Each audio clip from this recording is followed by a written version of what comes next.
Hi, it's your girly man Gaddy here, and I want to talk to you about something that is a human condition that happens to everyone, and that is betrayal, and how we can bounce back when we've been betrayed or lost trust in someone or a situation that has happened to us.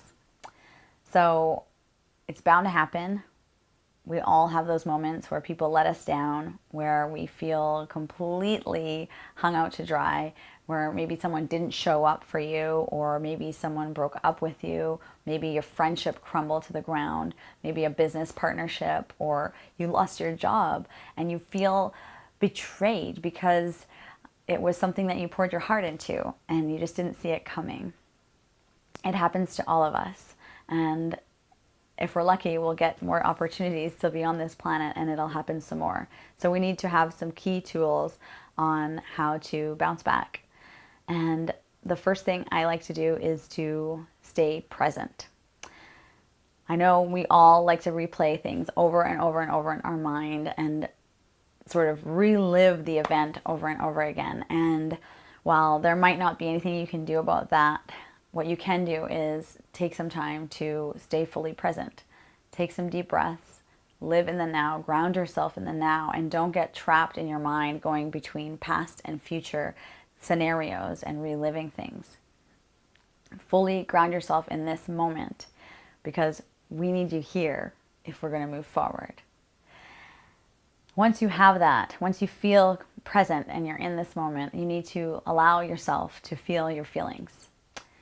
Everything that's coming up is valid, and you need to acknowledge those things because they're coming up, because it's your feelings are a navigation system. They're telling you what's happening internally, and we need to pay attention to those things because we learn so much from our feelings and emotions. You're going to feel anger and resentment and fear and sadness and grief, and all of those things are normal. And as long as you're allowing yourself to stay present and truly feel them, we can move forward.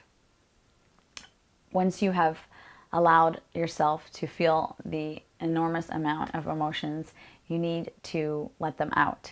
There has to be a way for those feelings to come out and be resolved.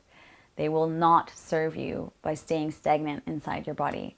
So whatever feels good to you, you need to do. You need to, if you like running, run. If you like dancing, dance. If you want to write, exercise, go to the gym, join a class, do something that you've never done. If you like painting, if there's an artistic outlet for you that you normally feel called to, then this would be the great time to do those things.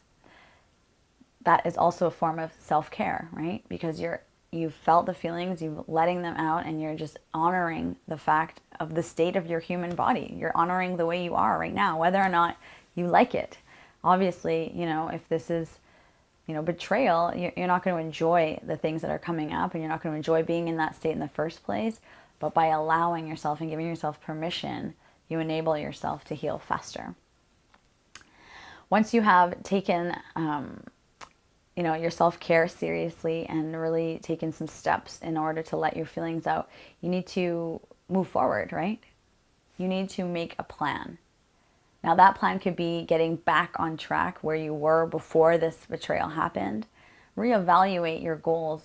Look at the things that once brought you passion before this moment. What was your life looking like before? You're allowed to change your mind and take away some of the things or stop doing some things that you were doing before and move forward in a different way. Use this interruption and this devastation as a reset for who and what you want the future to look like and for you to be. Once you have an idea of the inspiration and the things that are going to bring more joy and love and peace and healing and all of the wonderful things that you wish for yourself into your life, the most crucial thing you can do is to take action. And this can be so difficult for so many people because sometimes we feel like a major setback has happened when we are betrayed. And it feels like we lose our footing, and it's really difficult to navigate back to where we were and get back on the same track. And sometimes that's a good thing. Maybe you weren't on a track that was going to be good for you. Maybe you weren't on a track that, was going to serve you the best in the end. So when you're making your plan, you can reevaluate that. And then when you're taking action, it's so important to really believe that you are worthy of all of the things that you wanted to do in the first place, with or without the situation that happened to cause your betrayal. You know, you might not have been able to control those things that happened to you, and most likely you weren't in control of those things. But what you are in control of is your future and all of the action that you can take. You are in complete control of you. And that is the most powerful, compassionate, loving thing you can do for yourself, is to take control, take responsibility, take accountability, and make a commitment to your success and to your happiness to move forward. So these are some of the ways that I like to bounce back from betrayal. Again, we're all going to experience it. It's just part of being on this planet. And we can't avoid these things sometimes. They just happen, and people let us down, and things don't turn out the way we thought they would. And maybe we don't act in the most highest integrity sometimes, and things explode in our faces.